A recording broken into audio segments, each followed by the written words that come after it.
Jai Shri Ram. By the grace of Lord Sri Krishna, Lord Sri Jagannath, Lord Sri Ram, we will continue the story of Rāmāyaṇa part 1 Betrayed. Chapter 7 Ram agrees to depart. If you did not watch the previous chapters, please go to the playlist and watch the video so that you will know the story of Ramayana clearly, then you can understand the chapter 7. The chapter 7 is starting like this. Towards the end of night, Vaishishta, accompanied by numerous disciples, hastily entered Ajodhya from his hermitage outside the city. He went along the well-swept and watered streets, all throwing with citizens eagerly awaiting Rama's installation.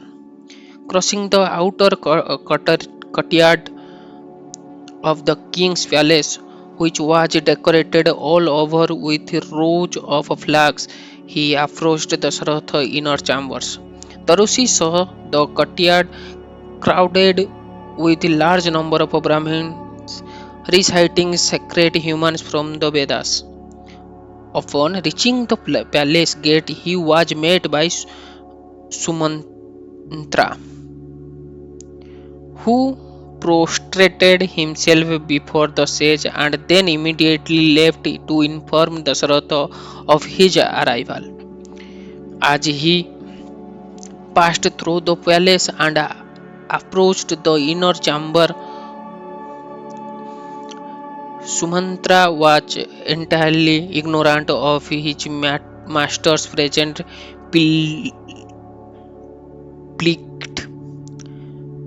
He composed in his mind pleasing prayers with which to greet the king, who was dearer to him than his own father.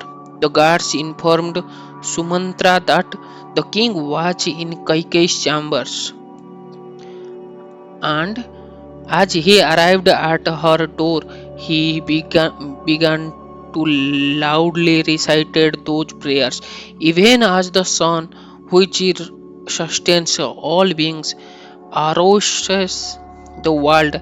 Arise now, O empire, like the sun rising from the eastern hills, as Matali, the minister of Indra,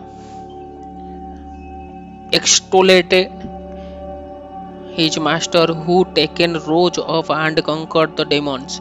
So do I know extol you to rise up and do your duty. O Lord, all of us await you with joined palms. The glorious sage Vaishishta has arrived with other sages and stand ready to perform the sacred installation ceremony of Ram. Order us now to proceed, O mighty monarch.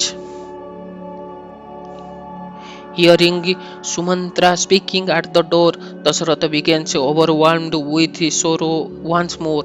He went to his charioteer and embraced him.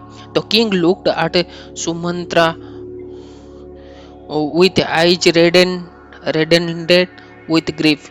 Today, O Sumantra, your well chosen words now only pierced my heart with pain. Dasaratha's happiness had ended. He could not say anything more and simply stood with tears flowing down his face. Sumantra was unable to fathom the cause of king's sadness. He stepped back with tightly joined palms. This was strange. Surely this was the happiest day of Dasaratha's life. For so long he had desired a successor. At last his desire was about to be fulfilled. Seeing the mystified Sumantra, Kaikeyi said, "The king has remained awake the entire night, considering Ram's installation. Sleeplessness has made him unwell. He wishes now to see his son. Therefore, bring Ram here." The intelligent minister looked at at Dasaratha. Something was surely wrong. On such a momentous occasion, why was the king not himself going to fetch Ram? Dasaratha saw his minister's confusion. Reassuring him, the king told him to fetch Ram. Sumantra considered then that his master might just be exhausted from the preparation for the installation, saying, "It shall be done." He bowed low and left for Ram palace. Meanwhile, the priests were making ready all the items required for the ceremony. Around a beautifully carved and adorned wooden seat were arranged many gold pitchers filled with water from the sacred rivers, ready to anoint Ram.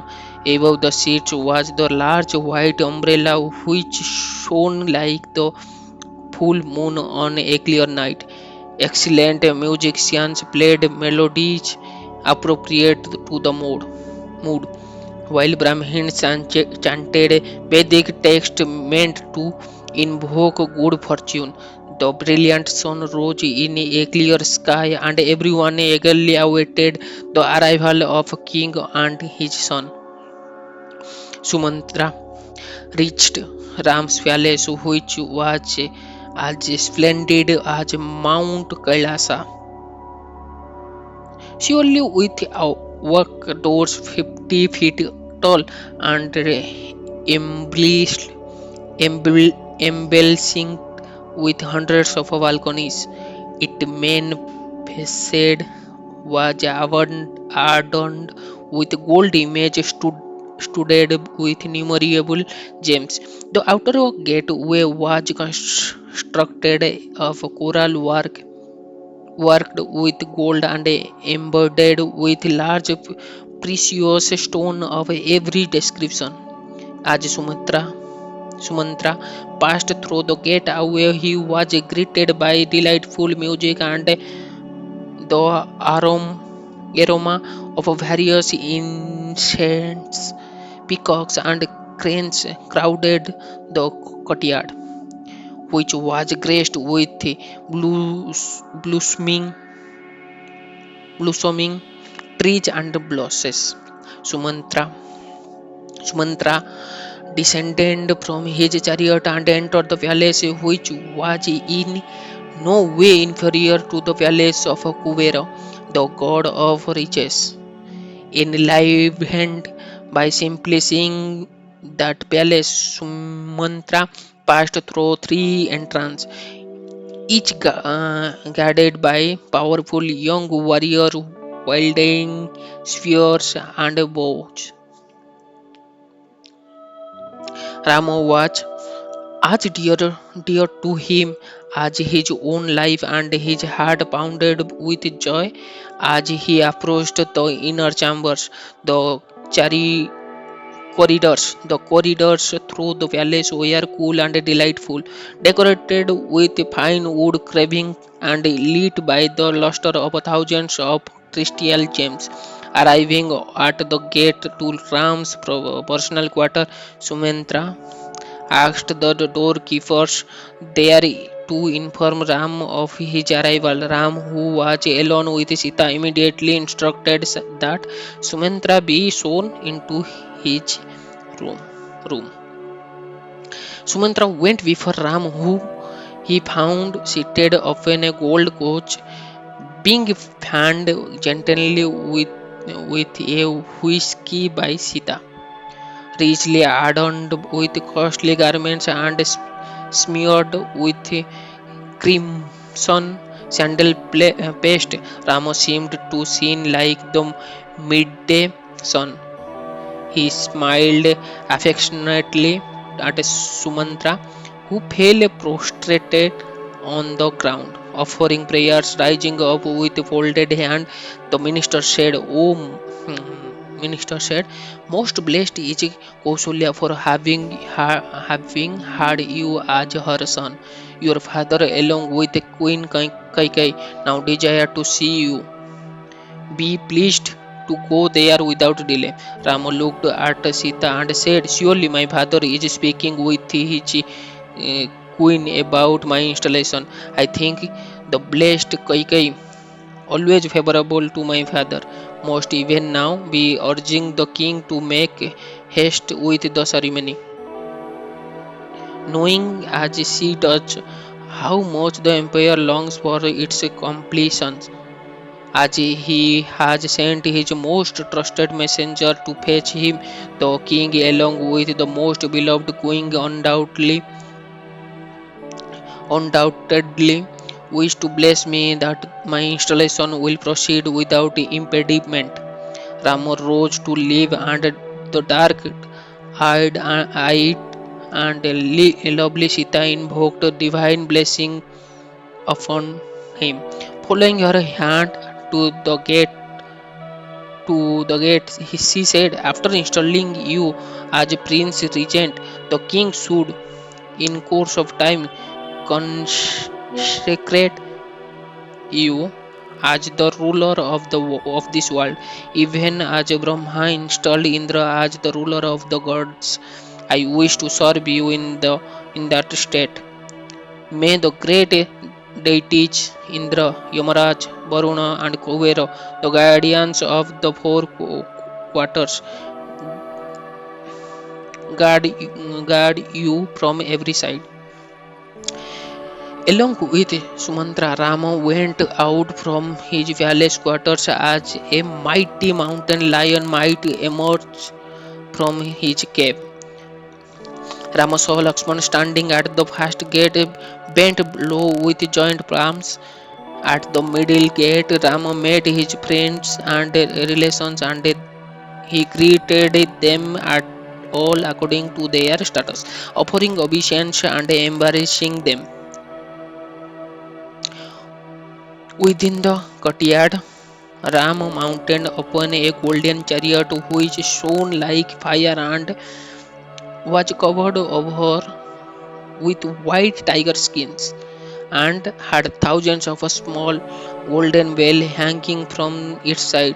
The charioteers spurred on the tall steeds, which were as powerful as young elephants, and the chariot moved away swiftly with a deep rumbling.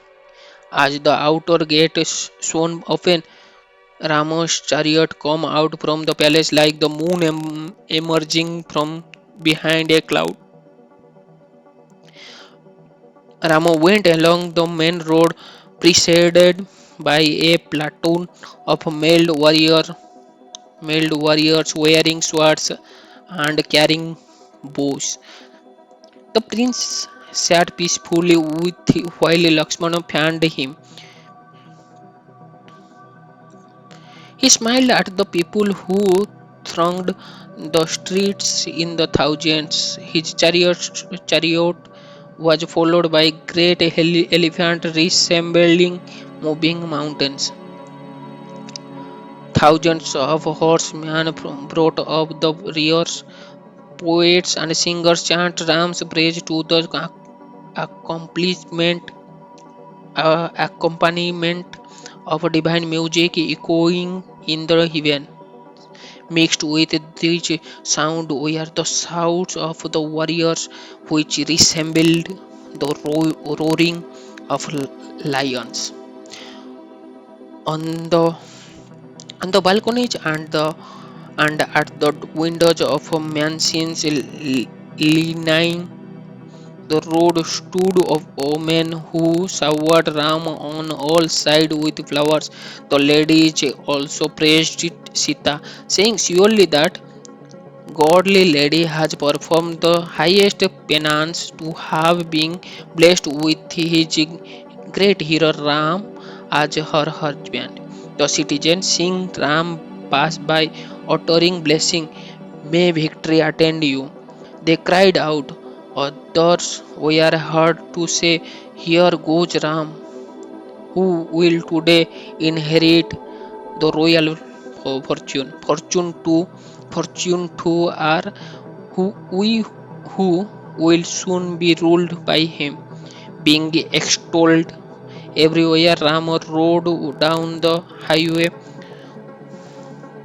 which was lined with white house appearing like a cloud, and with soap filled with the abundant produce of every variety. The street were strewn with jewels and with grains of rice and blades of sacred kusa grass. Brahmins made offerings of ghee, lamps, and incense to Ram as he passed, invoking divine blessing and saying, "We would renounce every worldly happiness simply to see Ram coming out the palace as a prince regent today." Indeed, even liberation itself is not so desirable. None, none could turn away their eyes or mind from Ram as he went along the road in Ayodhya. Everyone looking upon Ram also felt that he was glancing at them. Gradually, Ram and his entourage arrived at Dasharatha's palace. Ram passed through the three outer gates on his chariot and then got down and passed through the last two gates on foot. He politely sent back all those persons who had followed him, even though they found it difficult to part from him. At last, Rama reached the inner chamber alone and approached Kaikeyi's room. As he entered the room, Rama saw the afflicted king seated with Kaikeyi on a golden couch. He bowed at his father's feet, then laid himself low before Kaikeyi. His mind fully composed, Dasharatha appears dejected and distressed, his face streaked with tears. He sat burning with agony and repeatedly sighing, appearing like the eclipsed sun, or like a holy Brahmin who has told a lie. Seeing his son standing before him with a modest demeanor and folded palms, the monarch said only Ram and could not say another word. Being overcome by grief, Ram was seized with apprehensions to see his father in that unusual state, like the ocean at the rising of a full moon. Rama becomes agitated. Agitated. He was devoted to the king and was saddened to see him so sorrowful. How was it that on such a day his father did not greet him? Even when angry, he would always rise to bless his son. Why was he now remaining seated, looking downwards and weeping silently? Rama went before Kaikeyi, who sat at a distance from the king, and addressed her alone. "O godly lady, pray tell me the reason of my father's distress." Rama asked gently, even though as always affectionate to me. "Why does he not greet me today? Have I unwittingly committed some offense? Is the king angry with me for my having failed in some way to respect him?" Kaikeyi remained silent and Rama continued, "I hope no suffering caused by illness or mental anguish has afflicted my father. Truly, it is said that everlasting happiness cannot be had in this world. I hope I have not offended any, anyone dear to the king. If I were unable to please my father, or if I fail to do his binding and biting, and thus angered him. I would not survive even for an hour. What wretched man would not devotedly serve his father, a veritable God to him on earth, to whom he owes his own birth in this world? Understanding the from Koikei's thought expression that there was tension between her and his father, Rama said, "Perhaps my father has been hurted by some utterance of yours, O fair-faced queen, made out of vanity or anger. My dear Kaikei, please inform me of the cause of this unprecedented disturbance to the empire, for I am very curious." Upon hearing this question from the high-minded Ram, Kaikei, who had become impudent and was thinking only of her own interest, replied boldly, "The empire is neither angry nor anguished, O Ram. However, there is something on his mind which he will not disclose for fear of hurting you, his beloved son. Having made a promise to me, the king now repents and wishes to retract his word, just like any other common man. The ever truthful monarch wants to build a dam across a stream whose waters have already flowed away. Truth is the root of a priest. This is known to be the righteous. O Ram, take care lest the king loses now his peace, pity for your sake, angry as he is with me." Looking into Rama apprehensive eyes, Kaikeyi said, "If you will undertake to do whatever the king may ask, be it good or bad for you, then I shall explain everything. I shall speak out the king's promise only as long as it shall not fail because of you. But the king himself will not in any event tell you." Rama was distressed to hear Kaikeyi speaking in this way. Within the hearing of empire, he replied to her, "Alas, how shameful it is that I should hear words expressing doubt about my devotion to my father.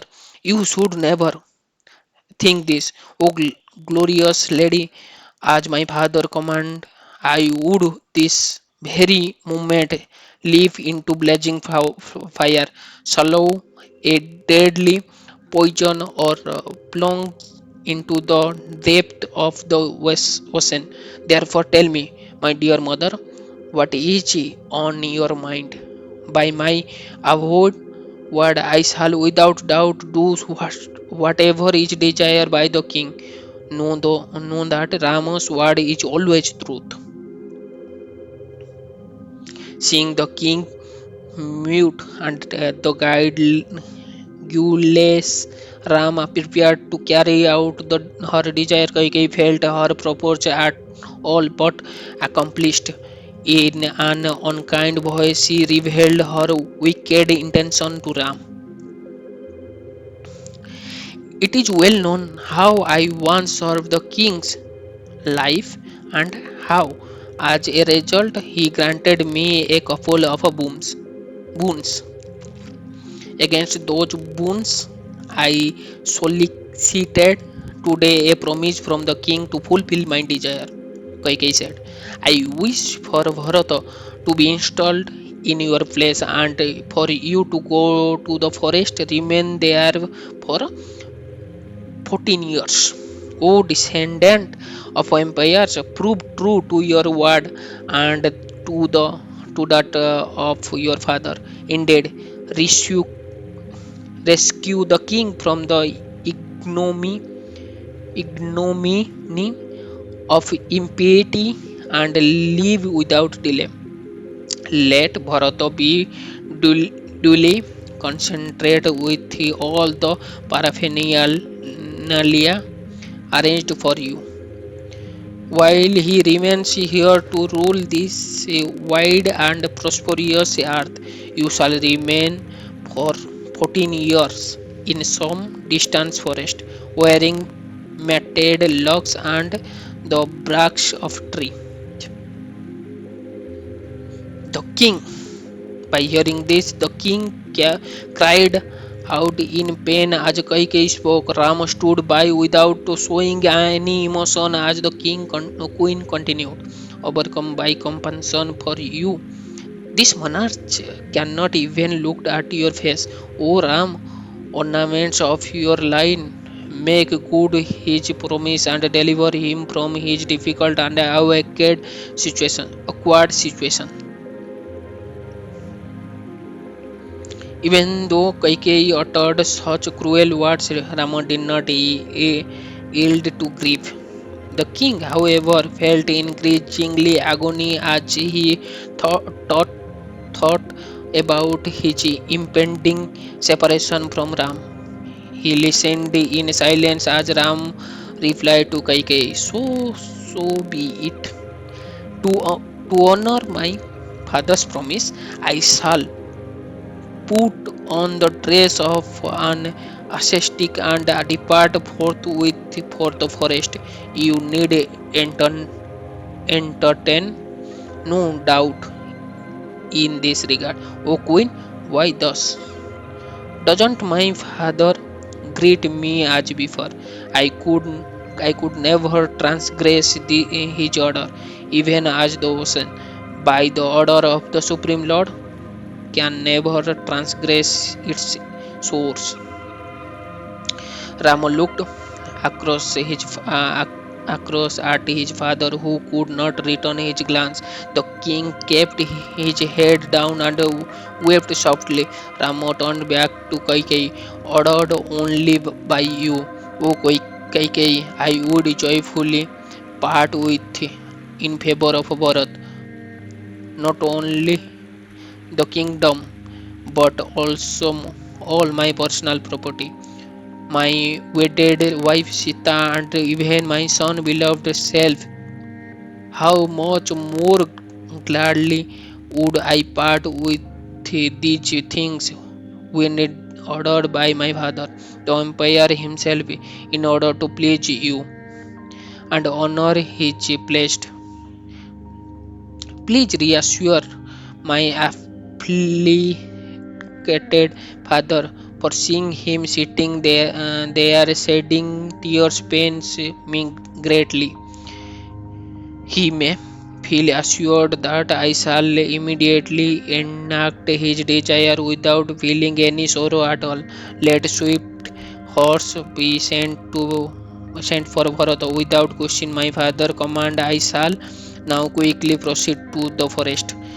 The ignoble Kaikeyi then rejoiced at heart, confident that Rama would soon leave. She urged him to hurry. Let it be so, she exclaimed. Messenger may leave immediately to fetch Bharata from his uncle's kingdom. You would not wait a moment, O Ram. Let lest some impediment present itself near as you are to depart, leaving right now. Do not be concerned for the king's silence, for he is too shy to ask you himself. Let these apprehensions be banished from your mind and make haste. As long as you have not slept, the king will take neither food nor water. Drawing a deep sign with the word alas, how very painful, the king collapsed unconscious on the couch. Rama gently placed his cool hands on his father's forehead and raised him up. The prince was again urged on by Kaikeyi, turning towards her, Rama said, I have no desire to live in this world as a slave to material gains. Like the Rusi, I am devoted only to righteousness. I will always do whatever is agreeable to my adorable father, even at the cost of my life. The greatest piety lies in serving one's father. Indeed, O gentle lady, greater still is service to the mother. According to sacred text, surely you do not see any good points in me, O princess of Kekeya. So you felt it necessary to ask such a minor thing to of my father. Your request alone would have sufficed. I shall go to a lonely forest and live there for 14 years. Please bear with me only as long as it takes for me to take leave of my other mothers and to gain the agreement of Sita. Try to ensure that Bharata protects the kingdom and serve his aged father, for this is the eternal morality. Unable to speak due to grief, Dasharatha wept aloud. Rama bowed low and at the feet of his royal father and also before the hard-hearted Kaikeyi. He was moved by acute sorrow but he kept it within himself, showing no external sign, joining his palms and circumambulating his father and stepmother. Rama departed. He then made his way towards Kausalya rooms. Lakshmana, hearing from Rama of the turns of event, followed close behind, his eyes brimming with tears. Reaching the room where the installation was to be performed, Rama was respectfully went around the royal seat without ca- casting his eyes upon it. Despite his renouncing the rulership of the world, no change of mood could be perceived in Ram any more than in a perfect yogi who has completely transcended all dualities, forbidding the use of the royal umbrella which was offered him as he left, as well as the pair of beautiful royal whisks. Rama sent away his ministers, his chariots, and citizens. The news of Rama's pending exile has spread quickly, and the people were shocked and dismayed by mastery over his mind and sense. Ram control his own agony, often seeing the people's sadness. He exhibited his moral, normal, peaceful demeanor and approached Kausalya apartments. He was followed by Lakshmana, who, seeing his brother equipoised, was strenuously controlling his own emotion. Rama smiled softly. He was as dear to his relatives as their own lives, and he did not wish to display any feeling which would cause them pain. As he entered Kausalya quarters, a loud and pathetic cry came from the lady. Alas, here is that Rama who has served all of us exactly as he did his own mother. Today he will leave for the forest. How could the foolish king exile the harmless Rama and thus bring ruin to the world? Hearing from a distance of piteous wail, Dasharatha shrank with shame and hid his head beneath the silken sheets on his couch. Rama went towards Kaikeyi's room. He carefully maintained his composure, although he felt agonized at seeing the suffering of his relatives. As he approached the outer entrance of Koikeyi's apartment, he saw many doorkeepers seated and standing there. They quickly flocked around Ram, uttering blessing on the young prince. At the middle entrance, Ram was greeted by elderly Brahmins who were constantly reciting Vedic hymns. Bowing low before them, Rama enters and comes to the inner door where he was led into Kausalya's chambers by her personal maidservant. So this is how Ram possesses his character in very difficult situation uh, in front of the country, in front of the relatives, in front of the mothers, in front of the fathers. That the best thing we need to understand, or we need to um, learn from Lord Sri Ram. And the most important thing is the tolerance. When it is a happy moment or when it is a sorrow moment, if a man will control himself as a steady man or samadhi state, that is called uh, that person will called as a perfect yogi, and that is portrayed by Lord Sri Ram in that situation during the separation from the during the depart from Ayodhya. Jai Jagannath, Jai Shri Krishna.